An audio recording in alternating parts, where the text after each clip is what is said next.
يا نبي سلام عليك يا رسول سلام عليك يا حبيب سلام عليك صلوات الله عليك.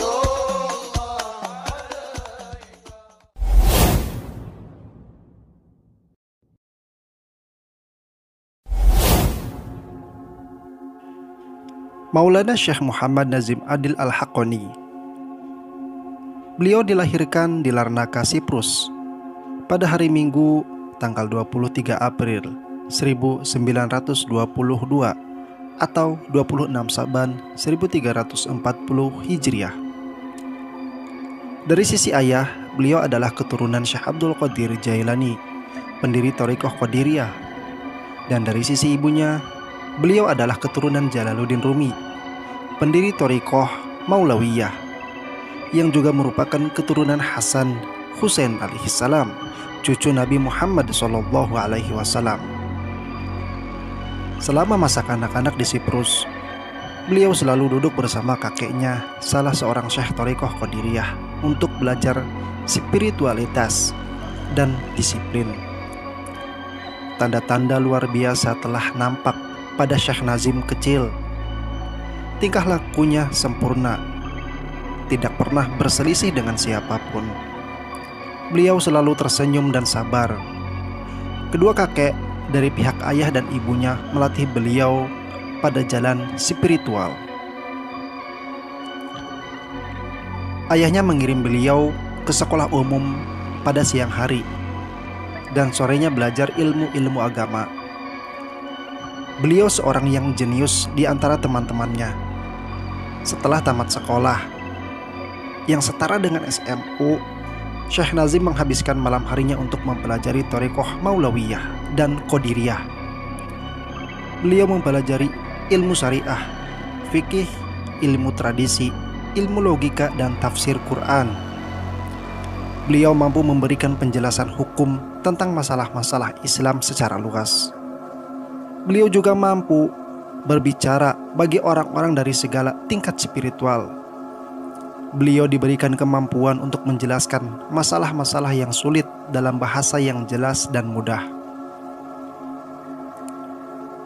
Selama tahun pertama di Istanbul, beliau bertemu dengan guru spiritual pertamanya, Syekh Sulaiman Ar-Zurumi, seorang syekh dari Thariqah Naqsabandi yang meninggal pada tahun 1368 Hijriah atau 1948 Masehi.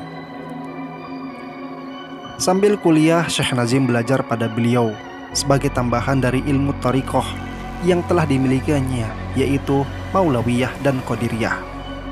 Kemudian Syekh Nazim diperintahkan oleh gurunya, yaitu Syekh Sulaiman Ar-Zurumi, untuk menemui guru sejatinya, yaitu Syekh Abdullah Faiz Ad-Daghestani di Damaskus. Beliau bahkan tidak memberi alamat atau informasi lain kecuali sebuah nama, Syekh Abdullah Faiz Ad-Daghestani di Damaskus. Dari Istanbul ke Aleppo, beliau naik kereta. Selama perjalanan, masuk dari satu masjid ke masjid lainnya, sholat, duduk dengan para ulama, dan menghabiskan waktu untuk ibadah dan tafakur. Akhirnya Syekh Nazim bertemu dengan Syekh Abdullah Faiz. Setelah bertemu, Syekh Abdullah Faiz dan Syekh Nazim dibekali ilmu spiritual yang tinggi dan Syekh Nazim diperintahkan untuk kembali ke Siprus, karena menurut Syekh Abdullah Faiz, orang-orang di sana masih sangat membutuhkan Syekh Nazim. Dari pertemuan yang singkat itu, mau tidak mau, Syekh Nazim harus kembali ke Siprus, walaupun hatinya sangat ingin dekat dengan gurunya, Syekh Abdullah Faiz. Namun, dalam sebuah ajaran sufi, seorang murid harus mematuhi perintah dari seorang gurunya. Syekh Nazim mulai menyebarkan bimbingan spiritual dan mengajar agama Islam di Siprus. Banyak murid-murid yang mendatangi beliau dan menerima thariqah Naqsabandi. Namun sayang, waktu itu semua agama dilarang di Turki, dan karena beliau berada di dalam komunitas orang-orang Turki di Siprus, agama pun juga dilarang di sana.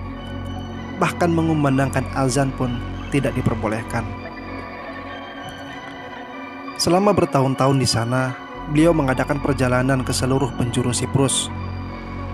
Beliau juga mengunjungi Lebanon, Mesir, Saudi Arabia, dan tempat-tempat lain untuk mengajar thariqah Sufi. Syekh Nazim kembali ke Damaskus pada tahun 1952 ketika beliau menikahi salah satu murid Grand Syekh Abdullah, yaitu Hajjah Aminah Adil. Sejak saat itu beliau tinggal di Damaskus dan mengunjungi Siprus setiap tahunnya, yaitu selama 3 bulan, pada bulan Rajab, Sya'ban, dan Ramadan. Syekh Nazim dan keluarganya tinggal di Damaskus, dan keluarganya selalu menyertai bila Syekh Nazim pergi ke Siprus. Syekh Nazim mempunyai 2 anak perempuan dan 2 anak laki-laki. Beliau amat dicintai di seluruh Siprus dan masyhur dengan sebutan Syekh Nazim berturban hijau karena turban dan jubahnya yang berwarna hijau. Rumah Syekh Nazim tidak pernah sepi dari pengunjung. Sedikitnya 100 orang silih berganti mengunjungi rumah beliau setiap harinya dan dilayani dengan baik. Rumah beliau dekat dengan rumah Grand Syekh di Jabal Qasyun, sebuah pegunungan yang tampak dari kotanya. Di sebelah tenggara Damaskus, rumah semen beliau yang sederhana dengan segala perabot dibuat dari tangan dengan bahan kayu atau bahan-bahan alami lain. Mulai pada tahun 1974, beliau mengunjungi Eropa. Dari Siprus menuju Lebanon dengan pesawat dan kembalinya mengendarai mobil lewat jalan darat. Beliau melanjutkan pertemuan dengan setiap kalangan masyarakat dari berbagai daerah, bahasa, adat, sampai keyakinan yang berbeda-beda. Orang-orang mulai mengucap kalimat tauhid dan bergabung dengan thariqah Sufi dan belajar tentang rahasia-rahasia spiritual dari beliau. Senyum dan wajahnya yang bersinar amat dikenal di seluruh benua Eropa dan disayangi karena membawa cita rasa spiritualitas yang sebenarnya dalam kehidupan masyarakat. Dimanapun Syekh Nazim pergi, beliau disambut oleh kerumunan massa dari yang sederhana sampai pejabat pemerintahan. Beliau masyhur dengan sebutan Al-Kubrusi di seluruh Turki. Syekh Nazim merupakan syekh atau guru dari Presiden Turki terakhir, Turgut Özal, yang amat menghormati beliau. Akhir-akhir ini Syekh Nazim terkenal karena pemberitaan yang luas dari media dan pers. Beliau diwawancarai hampir tiap minggu oleh berbagai stasiun TV dan reporter yang menanyakan tentang berbagai kejadian serta masa depan Turki. Beliau mampu menjembatani antara pemerintah yang sekuler dan kelompok Islam fundamental, seperti yang diajarkan oleh Nabi Shallallahu Alaihi Wasallam, sehingga tercipta kedamaian di setiap hati dan pikiran dari kedua belah pihak, baik kalangan awam maupun yang cerdas sekalipun. Tahun 1986, beliau terpanggil untuk mengadakan perjalanan menuju timur jauh, Brunei, Malaysia, Singapura, India, Pakistan, Indonesia, Sri Lanka.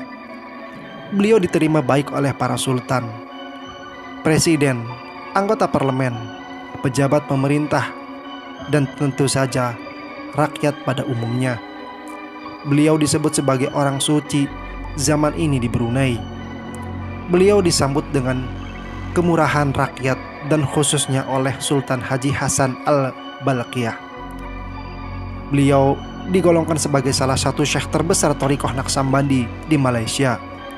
Di Pakistan beliau dikenal sebagai penyegar akan thariqah Sufi dan beliau mempunyai ribuan murid. Di Sri Lanka di antara pemerintahan dan rakyat biasa, beliau mempunyai lebih dari 20.000 murid. Di antaranya Muslim Singapura, beliau juga amat dihormati. Pada tahun 1991, untuk pertama kalinya beliau mengunjungi Amerika. Lebih dari 15 negara bagian beliau kunjungi. Beliau bertemu dengan banyak kalangan masyarakat dari berbagai aliran dan agama-agama, Muslim, Kristen, Yahudi, Sikh, Buddha, Hindu, dan lain-lain. Hal ini membuahkan berdirinya lebih dari 13 pusat-pusat thariqah Naqsabandi di Amerika Utara. Kunjungan kedua pada tahun 1993, beliau mendatangi berbagai daerah dan kota-kota, masjid-masjid, gereja, sinagog, dan candi-candi. Melalui beliau lebih dari 10.000 rakyat Amerika Utara telah masuk Islam dan berbaiat dalam thariqah Naqsabandi. Pada bulan Oktober 1993, beliau menghadiri peresmian kembali masjid dan sekolah umum Bukhari di Bukhara, Uzbekistan. Beliau adalah orang pertama di antara banyak generasi Imam Bukhari yang mampu mengembalikan daerah pusat para aulia di Asia Tengah yang sangat kuat, mengabadikan nama dan ajarannya dalam thariqah ini. Sebagaimana Syekh Naqsabandi sebagai pelopor di daerah Bukhara dan Asia Tengah, juga Ahmad As-Sirhindi Al-Mujaddidi pelopor di milenium kedua, dan Khalid Al-Baghdadi pelopor kebangkitan Islam, syariah, dan thariqah di Timur Tengah. Maka Syekh Nazim Adil Al-Haqqani adalah pelopor, pembaharu, dan penyeru umat agar kembali kepada Tuhannya di abad ini, abad perkembangan teknologi dan materialisme. Sekian perjalanan dan kisah biografi dari Maulana Syekh Muhammad Nazim Adil Al-Haqqani. Semoga kita bersama dengan orang-orang para aulia Allah dan dicintai oleh Allah.